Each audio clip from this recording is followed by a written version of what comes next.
I'm Henry Nsubuga, and I am the director of the Counseling and Guidance Center at Makerere University. My role is to oversee counseling and guidance services in the institution. I am supposed to ensure that everyone enjoys good mental health, that is, students and staff, but also people who are related to the staff members, especially their children and their spouses. Mental health in its broader sense, because mental health has also been misunderstood by many people to mean coming when you have bigger issues. And it's not understood as to go to even seek, because you can also be proactive, that you want to get skills before you get into something. Say if I wanted to get a boyfriend or I wanted to get married, and I want to understand the A to Z of relationship. Of course, it may not be the A to Z, really, but A to M maybe. A to M, yeah. You want to understand a few things about relationships. You might find that from that, from that alone, you are helping somebody by giving them some skills. Say how to manage relationships even with roommates. If you were talking about relationship with people they live with, communication, if you just talked about communication, those are basic skills, but they would preempt problems coming, and that's what these places can do, and actually that's prevention of mental health challenges that would come as a result of not having the right skills. Yeah. Human being is beyond just the assessment tool probably you might be using to diagnose someone. You need to get deeper into the other person's life to find out.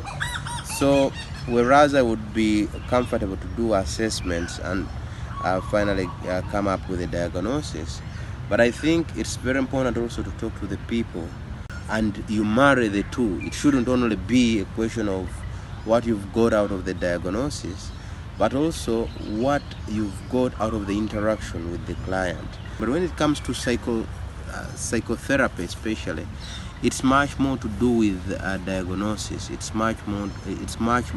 There is need to look at the interaction, to focus on the interaction, what you get out of the counseling relationship or the psychotherapy relationship that is between the therapist and the client. So what you get out of that interaction, out of that therapeutic experience, I think to me is much more important than focusing much more on the assessment. So the assessment is good, yes, you can have it, but it's also very important that you look at the other aspect. What have you got out of the relationship, the counseling session that you are holding with the client? The issue that might be a client might be struggling with is different from the person. So you are not an addict, say, or you are not. Yes, you are struggling with addiction, but it doesn't mean that is what. That doesn't mean that's you. You are born that, and you can't get out of it. But that's an issue that you are coming to that you want to address, but that doesn't define you. Addiction or the problem you're struggling with is not what defines you. What defines you is your being, is your humanness. Yeah, we receive quite a number, but I think many still don't come. Quite a majority, I think, don't turn up for these services. Addiction, many people who are addicts don't want even people to know. They are shy about it. So they would rather cover themselves in continuing to get into addiction than to seek for help. And as you hear the word, it's addiction. Addiction means that you become obsessed with something. So they become comfortable with it. It becomes kind of a soother, which shouldn't ideally be the case, because people never think that they should get out of it, even if it might be detrimental to their mental health. Like you see, many young children today find difficulty in sleeping because they are watching stuff. And so until parents, for instance, get to know that, you know what, these children, one of the reasons they are experiencing insomnia is because their mind is hyperactive, so they can't rest. People are waiting for a message coming every other time. So when you find young people who are fresh in love, they will always be wanting to hear the message coming from the boyfriend or a girlfriend. So it's kind of, and it starts like that, then it becomes an addiction. They don't want to leave it, so they want to check messages, they want to look for this information, they want to know what is happening elsewhere in the world. If somebody wants fashion, so you'd find that people are obsessed by such a gadget. People may not sometimes come because sometimes they don't think it's a problem to them, or they are shy, or they don't want to seek. Counseling has also been in some also stigmatized by some people, so people don't want to be associated with this until they get to the worst bit. Sometimes that's when they come, but sometimes it's very late, whereby it's going to take longer to get out of the problem. Yet if they sought the assistance earlier, probably they would have gotten out of the trouble at an earliest time possible. The success rate is high. I would put it at over 80%. People who seek support, they always, when you find them, because they could come for one session, but they could also come, many times they come for more than one session.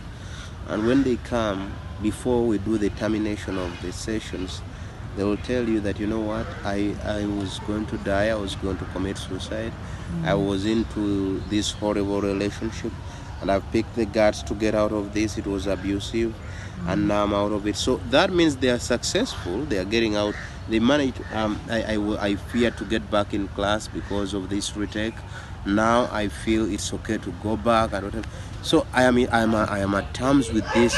So that tells me that in many cases, in most cases actually, if therapy is done well, people get the necessary outcomes. As a matter of fact, our principle in counseling is that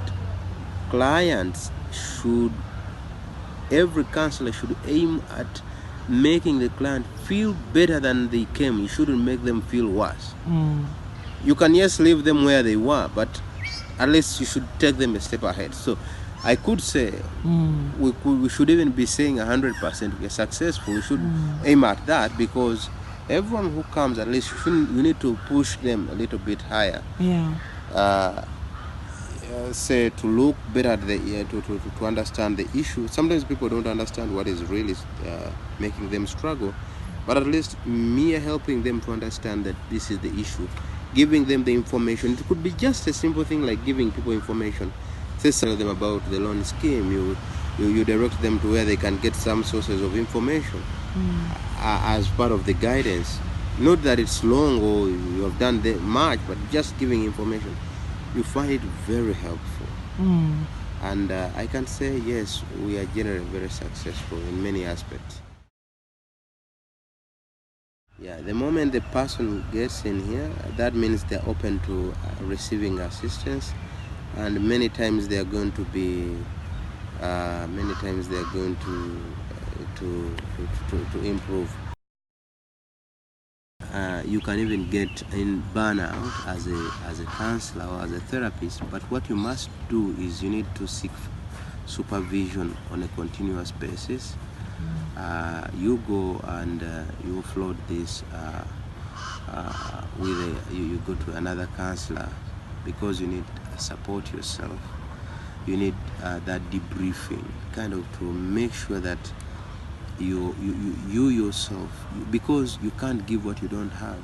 So your mental health should be super, so that you are able to help people in a better way. Many times you can have a session, and that session really hits you hard. You think about it, it does affect you almost as equally as it did affect the person whom you are counseling. And so because of that, you need to seek help as you, so that doesn't affect you as a person, because we are dealing with human beings, and you don't need to be psychologically hit, because that you're going actually to export that to the clients you're going to be meeting. The best thing is take care of yourself first. And that's why in counseling we are not allowed to even counsel other people when we are struggling with those same issues probably that they might be struggling with ourselves. Say a counselor has just gone through a breakup, and then you are talking to another client who is going through a breakup. You don't support them well. You see what I mean? Yes. So you, the therapist, is unethical. You must first go through therapy yourself. You heal so that you can help the other people heal. One of the bottlenecks is we are thin on the ground. We have very few staff here currently. Yes, some more have been increased. Have 2 extra more that have been recruited. But we need more staff. We need a big big staff. At least at the minimum for now, one can think of at least 1 therapist per college. So that for the 10 colleges. Yeah, for the 10 colleges. So at least if we had one per college, then we would think about. Then we have some few at the center. Then probably that would push us somewhere. But now, where we are, we have 3 staff, and me. I'll say, okay, I'm also one of them. We have 4, but I am also charged with the administration. So, and administration takes a lot of my time. I have to go for meetings. I have to organize for this and the other. Ideally, I shouldn't be doing a lot of therapy, but I find myself there because we are thin on the ground. The widening of the services, because if you are supposed to sit at the strategic level and think about how even to extend the services to more people, and then you are the technocrat, you are the person still at the site providing the service, then it becomes more difficult. The other challenge we still have is we need to do that, create massive awareness. I can tell you awareness has been created to some extent, but it's not as it should be. But we are moving we are moving well in that direction. We have opened a Facebook page, which is very well liked. We have a Twitter account. We have a website. So all those are going to increase our visibility, but also access. So you find many people now are sending emails instead of coming here, but also that increases work in a way, because you have to respond to them. Even when they're on Facebook, somebody probably is supposed to sit there and listen and respond to them, and sometimes even invite them, because now that extension increases the likes of the people who want to seek for the services. And when it increases the people who want to seek for services, then you need more people, and you don't want to have long waiting lists of people who want to receive the appointment time. So you really want to see them. Some people come and they really need help there and then. Also, we haven't explored on the issue of, say, a toll-free line. In most of the universities I've been to in the developed countries, especially, they have toll-free lines, because to get a mental health challenge, it doesn't have to be night, it doesn't have to be day. Our counseling hours are daytime, 8 to 5 in the evening. So that kind of cuts away some people in a way, because what if I get a mental health challenge late in the evening, or I want to talk to someone and I really feel so much agitated late in the evening, so aside that probably I can even commit, because people have committed suicide many times in the wee hours, the late hours. I'm thinking if we probably had this, probably some of this could have been averted, because they would have a toll-free line to call and they need someone to talk to them. But also sometimes when I have stayed here for a longer period of time, say up to late at night, you find some students sneaking in and they want to seek services. And that tells me many times that, okay, there are students, like we have evening students here, who want counseling services. Now we have left, but they have just come in the evening. So what do they do? And how can we help such people? So I think when it comes to awareness, but also going beyond awareness and access, we need to have varied ways of creating access. Access via social media may not necessarily come here, but I can access you there and we can do a chat there, and probably my issue can be addressed there before, without even me having to come here. Yeah, so we need to look for very creative ways of reaching out to students, which we are not yet doing. We are trying, but we are not yet where we are supposed to be. Rest there before, without even me having to come here. Yeah, so we need to look for very creative ways of reaching out to students, which we are not yet doing. We are trying, but we are not yet where we are supposed to be. I must say there is no health without mental health. You can have a painful leg and you sleep and you eat and you move, but when you are mentally unstable, it not only actually affects you, but it affects other people, because mental health is contagious actually, because it has the emotional beat, and emotions are contagious.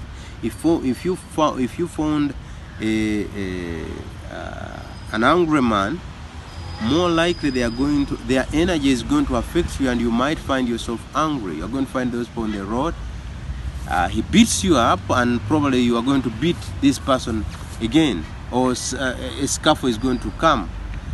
So in order to avoid such, I think mental health is critical, because when we don't address it, people are affected, and one person who is affected mentally does not only affect themselves, but they affect many other people. It causes other diseases, non-communicable diseases and other diseases, because many of these diseases that are killing people many times, including cancer, including diabetes, hypertension, ulcers, are mainly caused because they have an attachment to the stress levels, say people are going through, the anxiety levels, and so until we are able to address them, we are likely to find many people struggling with other physical ailments, which could have been avoided if some little money was invested in mental health, and then people became healthy, they performed well in class, dropout rates reduced, for instance, performance is increased if people are mentally healthy, and the whole community gets happier and wealthier, and everything gets good. But there is little investment. So I would urge society and anyone who can to really root for this, such that we invest more in mental health, for the betterment of our society, for our well-being, socially, emotionally, politically even.